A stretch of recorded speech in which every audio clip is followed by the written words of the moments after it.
Assalamualaikum warahmatullahi wabarakatuh. Perkenalkan, nama saya Wialo Lembang, kuliah di Politeknik Negeri Samarinda, jurusan akuntansi, prodi D4 Keuangan dan Perbankan. Di sini saya akan membahas mengenai hukum perburuhan. Hukum perburuhan.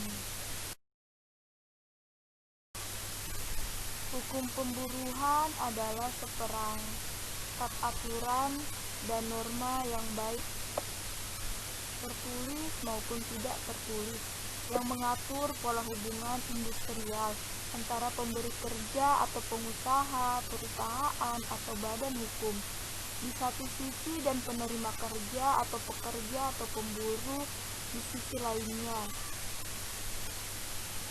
Pengertian hukum pemburuhan, beberapa orang sarjana mengemukakan pendapatnya sebagai berikut. Menurut Mr. Molena berpendapat hukum pemburuhan adalah bagian dari hukum yang berlaku yang pada pokoknya mengatur hubungan antara buruh dan majikan, antara buruh dan buruh, serta antara buruh dan pengusaha. Menurut Mr. M.G. Levenberg berpendapat hukum perburuhan ialah hukum yang berkenaan dengan hubungan kerja di mana pekerjaan itu dilakukan di bawah pimpinan dan dengan keadaan penghidupan yang lain yang langsung bersangkut paut dengan hubungan kerja itu. Menurut MRNE H. van Esselt berpendapat hukum perburuhan ialah hukum yang meliputi pekerjaan yang dilakukan oleh swasta pekerja yang melakukan pekerjaan dan tanggung jawab sendiri. Menurut Mr. Mock berpendapat, hukum pemburuhan ialah hukum yang berkenaan dengan pekerjaan yang dilakukan di bawah pimpinan orang lain dan dengan keadaan penghidupan yang langsung bergandengan dengan pekerja itu. Menurut Prof. Imam Setarno SH berpendapat hukum perburuhan adalah suatu himpunan peraturan baik tertulis maupun tidak yang berkenaan dengan suatu kejadian di mana seseorang bekerja pada orang lain dengan menerima upah. Dari berbagai rumus pengertian tentang hukum perburuhan tersebut dapat disimpulkan bahwa hukum perburuhan mengandung beberapa unsur, yaitu serangkaian peraturan tertulis dan tidak tertulis. Peraturan itu mengenai suatu kejadian yang berhubungan dengan pekerjaan. Ada orang yang bekerja pada orang lain, ada balas jasa berupa upah. Banyak peraturan tentang perburuhan berasal dari kebiasaan-kebiasaan baik yang ditetapkan oleh pemerintah maupun tidak ditetapkan oleh pemerintah. Pada hakikatnya, menurut hukum, buruh itu bebas, karena secara prinsip tidak ada perbudakan di Indonesia. Akan tetapi, jika dilihat dari hubungan kerja antara buruh dan majikan secara psikologis, buruh tidak bebas, sebab seseorang yang hanya mengandalkan tenaga kerjanya sebagai sumber penghidupannya akan selalu terikat pada majikannya dan harus menuruti apa yang diinginkan majikannya itu, sejauh masih ada kaitannya dengan hubungan kerja mereka. Oleh karenanya, pemerintah mengeluarkan peraturan-peraturan guna melindungi buruh serta mengatur hubungan kerja antara buruh dan majikan secara adil sehingga salah satu pihak tidak ada yang merasa dirugikan. Peraturan ini pada umumnya merupakan perintah atau biasanya dengan kata-kata harus atau wajib, dan larangan biasanya dengan kata-kata tidak boleh atau dilarang.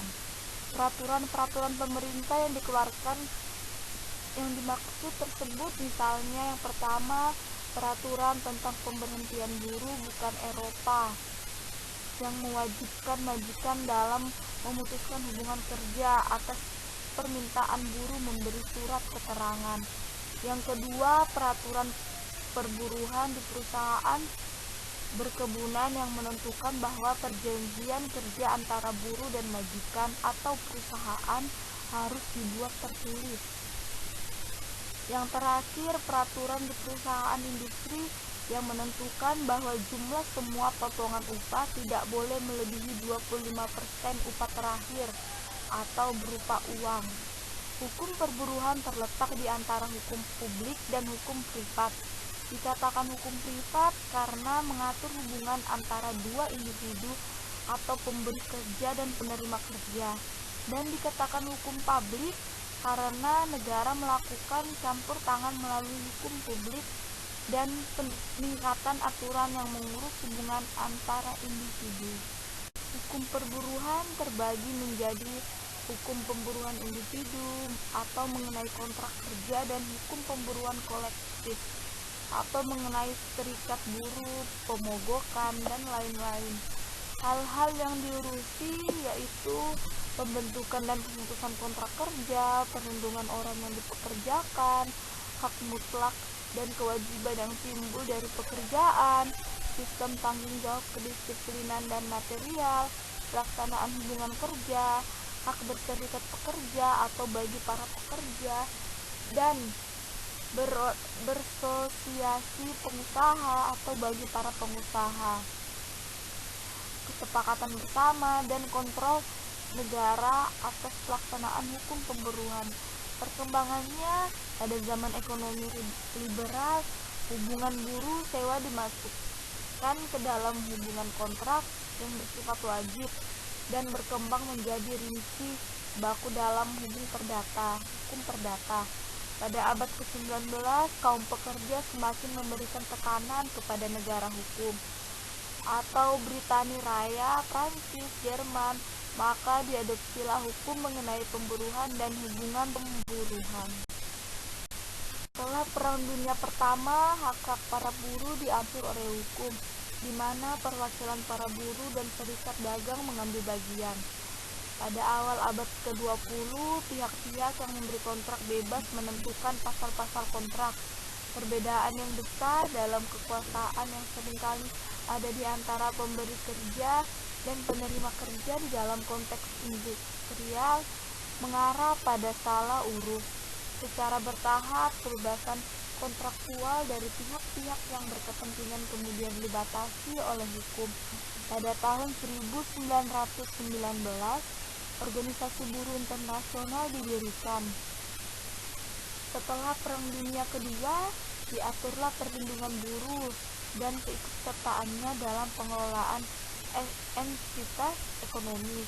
Pada awal abad ke-21, terdapat sedikit kebebasan kontrak, dan para pekerja atau buruh menikmati perlindungan berkejangkauan luas, misalnya dalam hal perlindungan dari pemutusan hubungan kerja, jaminan sosial, kecelakaan kerja, dan lain sebagainya. Perkembangan ini telah menjadi faktor penting dalam hal pemerataan kesejahteraan. Hukum pemburuan telah menjadi produk hukum sejak zaman dahulu. Dalam hukum Romawi, kontrak jasa hanya menjadi peran subordinat.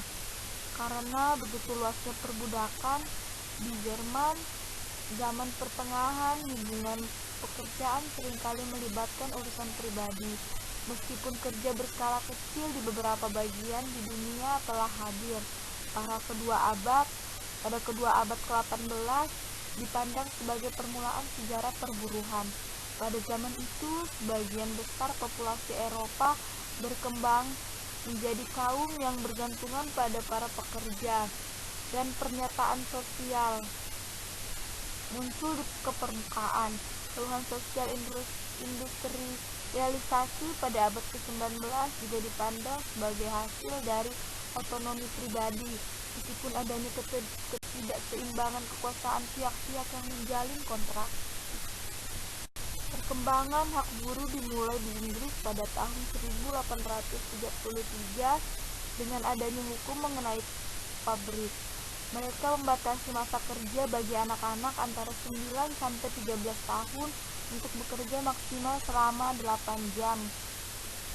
Dan anak-anak antara 14 sampai 18 tahun untuk bekerja maksimal 12 jam. Anak-anak di bawah umur 9 tahun harus bersekolah. Hukum perburuhan di Indonesia tidak ada definisi baku mengenai hukum perburuhan di Indonesia. Buku-buku hukum perburuhan didominasi oleh karya-karya Profesor Imam Suepono, guru besar hukum perburuhan di Universitas Indonesia. Karya Imam Suepono antara lain pengantar hukum perburuhan dan hukum perburuhan bidang hubungan kerja dan hukum perburuhan. Pasca reformasi baru-baru ini, karya-karya mengenai hukum perburuhan yang ditulis oleh Prof. Imam Suepono dianggap oleh sebagian kalangan sudah tidak relevan lagi. Hal ini terutama oleh aktivis serikat buruh dan advokat perburuhan. Meskipun Fakultas Hukum di perguruan tinggi seluruh Indonesia masih menggunakan buku-buku karya Imam Suepono sebagai rujukan wajib, sejarah hukum perburuhan pasca reformasi, hukum perburuhan mengalami perubahan luar biasa, baik secara regulatif, politis, maupun ideologis. Bahkan ekonomi global, proses industrialisasi sebagai bagian dari gerak historis ekonomi politik suatu bangsa dalam perkembangannya mulai menuai momentumnya.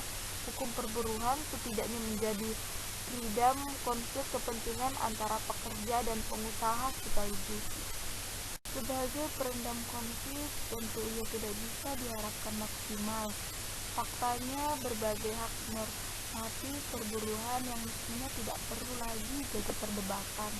Namun kenyataannya, undang-undang memberi peluang besar untuk memperselisihkan hak-hak normatif tersebut. Memang undang-undang perburuhan juga mengatur aturan pidana, namun hal tersebut masih dirasa sulit oleh penegak hukumnya. Di samping kelemahan lain yang ke depan mesti segera dicarikan jalan keluarnya.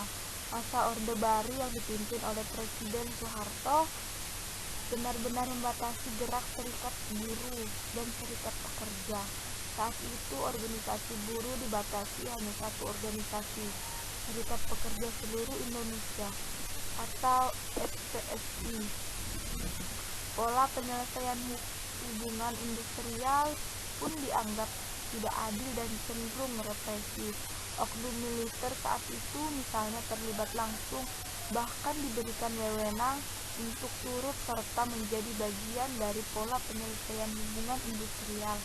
Saat itu sejarah mencatat kasus-kasus buruh yang terkenal di Jawa Timur, misalnya Mersina dan lain-lain. Hukum perburuhan di era reformasi. Era reformasi benar-benar membuka lebar arus demokrasi. Secara regulatif dan gradual, hukum perburuhan kemudian menemukan momentumnya. Hal tersebut terwakili dalam 3 paket undang-undang perburuhan, antara lain Undang-Undang Nomor 21 Tahun 2000 tentang Serikat Buruh, Undang-Undang Nomor 13 Tahun 2003 tentang Ketenagakerjaan, dan Undang-Undang Nomor 2 Tahun 2004 tentang Penyelesaian Perselisihan Hubungan Industrial atau PPHI. Sekian dari saya, terima kasih.